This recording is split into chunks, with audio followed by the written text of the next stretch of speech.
Hello, this is Kyle with Podcast Architects. Once again, it is May 30th, 2021, 9:52 p.m., wrapping up for the day on a Sunday night. Tomorrow is Memorial Day, so that's fun.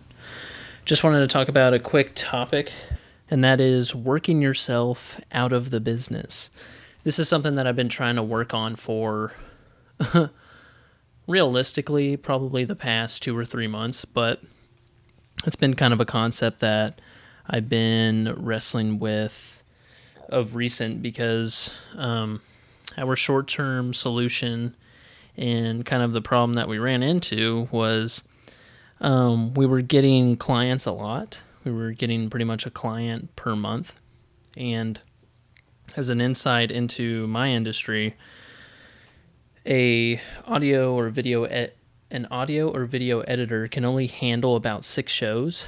And there came a point where I was doing about 7 or 8 kind of like podcast shows. So, and on top of that, doing video work for an institution. So it got to a point where there was a lot of things on my mind all the time, as well as trying to run a business. And it got to a point where I had absolutely no time to think. There's this concept out there called analysis by paralysis. I think that's the right way that phrase goes.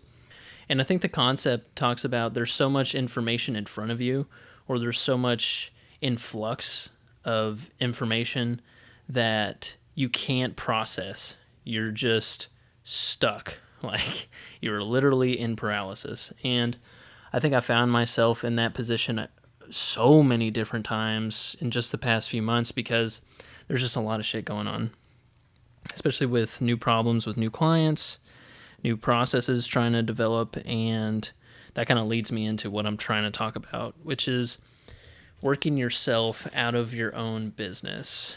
As of right now, I'm still kind of like the lead editor. My official title is Chief Technical Officer, which, I mean, it doesn't mean nothing, but it doesn't fit to where I want to be later in my own company. I want to be making a lot of bigger decisions and doing a lot of the,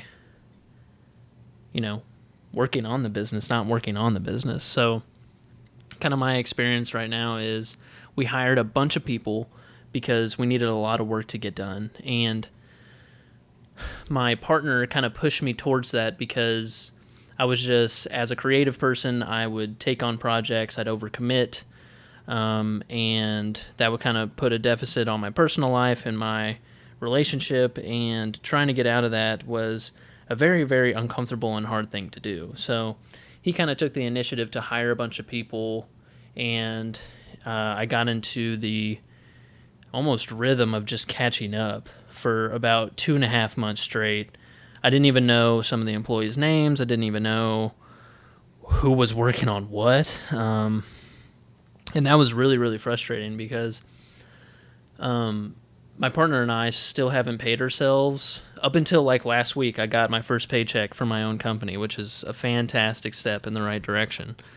And I'll get into the nitty-gritty of what our structure looks like later, but as of right now, that's where we're at. And out of necessity, I had to start paying myself, but we'll get to that. So I want to eventually position myself to where I'm making more executive decisions. Not that I'm not doing it right now, but to a certain extent, I should be doing it a lot more and working on the vision and mission for our company.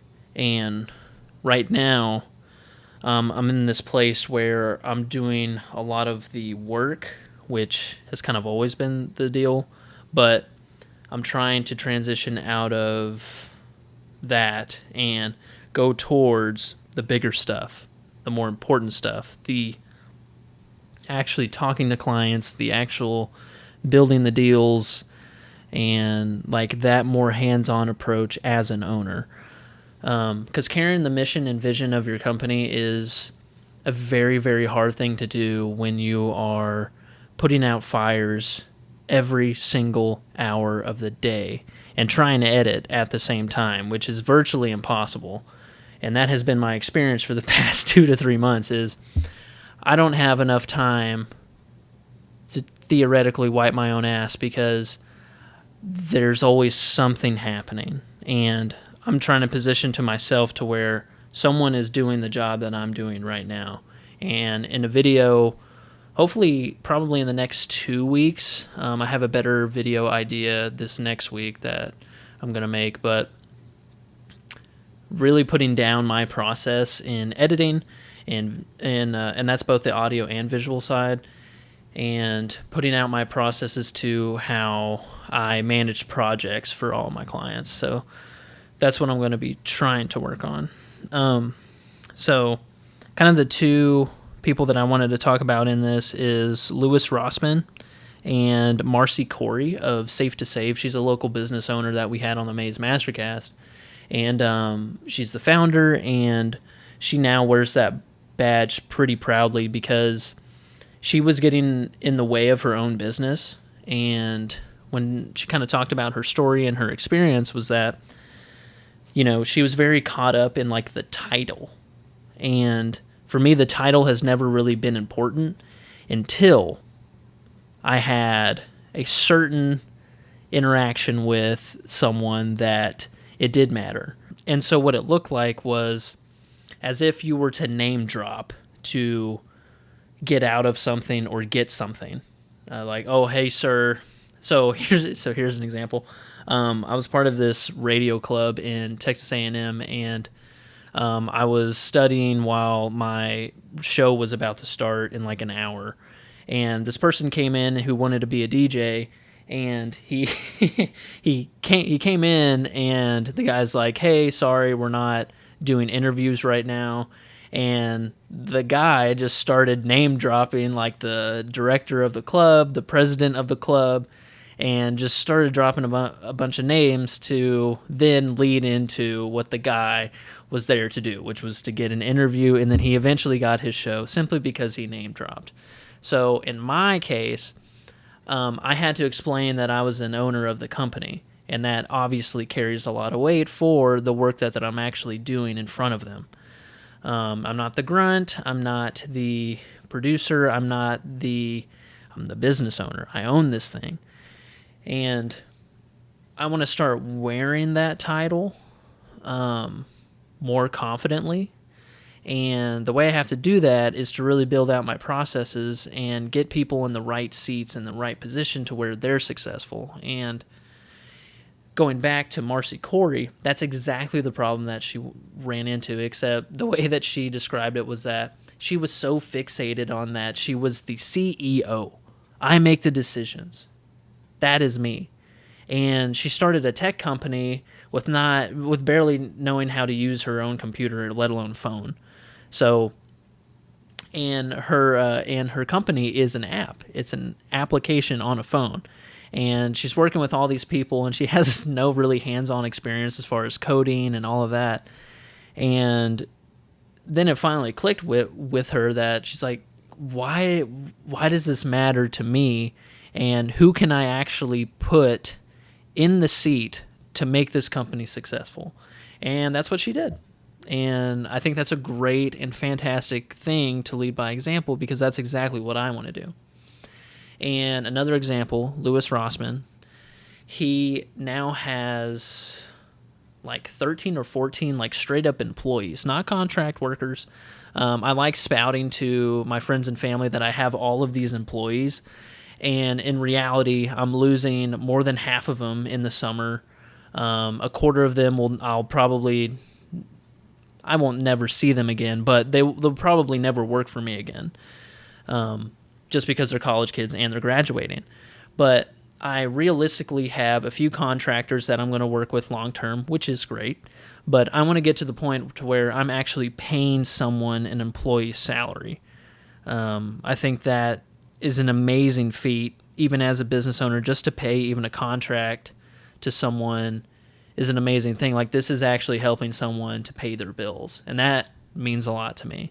And I think if I could pay someone the salary that I was getting paid for my first career in media, that would be fucking huge, because I haven't made that money since I was 18 years old. And I'm 24 and I'm pretty fucking broke right now, but for whatever reason, I feel like I'm very close to that point of getting an employee, or just having the success of putting myself in a better position and putting other people in better positions. So going back to Louis Rossmann, he now can do anything that he wants now. So he's going on this huge political initiative to have this right for repair, so he can pursue that full time. Right now he's like delegating funding and all that, but that wasn't all possible. He couldn't do that without working himself out of the business. So I guess this is just a video kind of explaining that I want to get out of my own way. I want to be in that higher position. I want to give other people better opportunities that I've had, and better opportunities to work with a company that actually gives a shit about them. Like, that's what I want to do.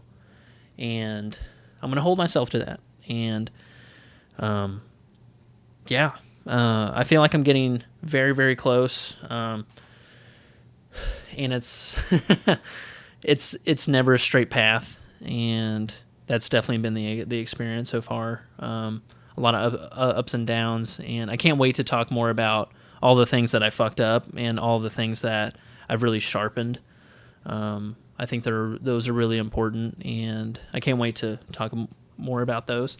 But this was a quick one. I'm going to go ahead and stop talking. I think it's been at least over 10 minutes, so thank you. I'm going to keep spouting more ideas and topics, but I guess final thoughts is see how you can really focus and hunker down a strategy and plan on how you will continue to hold yourself accountable to the goals that you set, especially as a business owner. In my case, as a startup, it's very, very, very hard process just for my personality to make this transition. And I'm going to talk a little bit about those strategies in later videos, but develop a strategy, and I think the first thing, first action item is to get everything on paper. That's it. Start writing out whatever the hell is on your brain. And it doesn't have to be in some specific order until you get everything out. Once you get everything out, start going through the things that you like to do and the things that you hate to do. For instance, I tried to convince myself that I loved every single piece of what we offer our clients. The truth is, I hate probably 75% of it. I like talking to the clients, so I'll give you my pros and cons list. I like going to shoots, setting up, talking to the client, asking them how they're doing. During the shoot, I would love to hit the camera to roll and record and leave and go do something productive. Not to say that being in the shoot isn't productive, but if I have other producers that are there to get the camera shot, then I'm going to let them do that job. I'll go answer emails. I'll go make a phone call to my girlfriend. I'll go ahead and do all of the things that I want to do during that time. But takedown and setup can definitely... I can definitely write those off as something that I don't want to do. I like setting up. I hate tearing down. So, I hire people to do those things. We do a content staging document. What is that? That is something that the client can copy and paste all of their info for their social media accounts, or the descriptions to put in their publishing their videos or their audio files for their podcast. So it gives them just an array of what is in the episode and what people can expect. They didn't have to write any of it. We did all of that for them. I love that we created that, but I sure as shit don't want to do it.